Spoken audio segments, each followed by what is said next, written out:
TED Talk. Do 9 out of 10 dentists really recommend the toothpaste? When it comes to toothpaste commercial, it probably has claims like 9 out of 10 dentists recommend vice versa.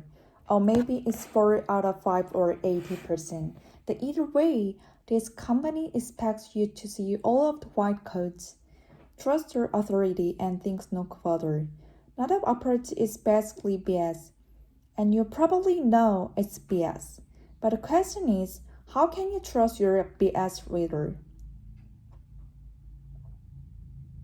Well, when I'm faced with suspicious statistics, I tend to ask for my 3 questions. First, what would people actually ask? Sometimes the question that's put to survey respondents is widely different than one that is posted in Billboard.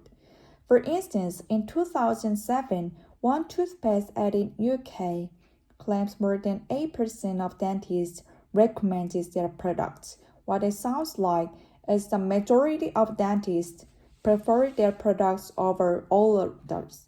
That those dentists were asked if this was the best product, but the advertising standards authorities look into. They discovered the dentists were asked to recommend several toothpastes, not one single choice. In fact, another brand was found to be almost as popular.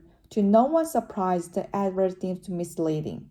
Now, the second question to ask is, what are you telling me?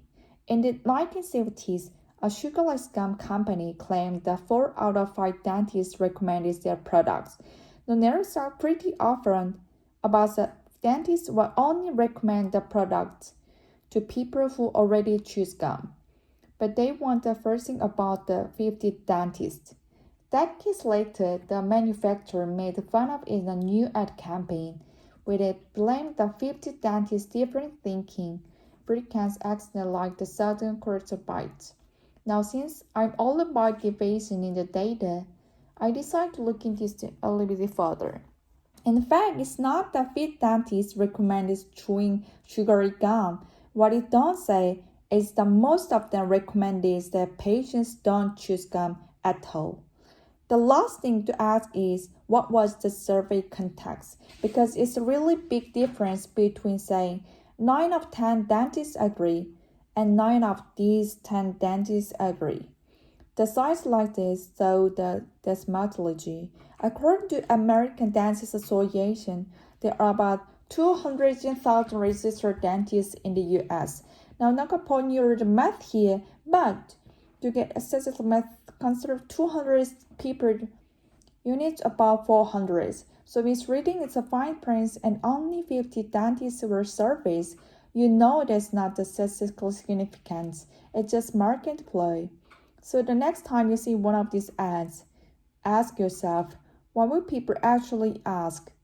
What's gonna say? And what was the survey context? Hopefully with those 3 questions and a little bit of the skepticism, you'll be able to understand when the data is legit and when it's relevant. 9 of 10 more agree.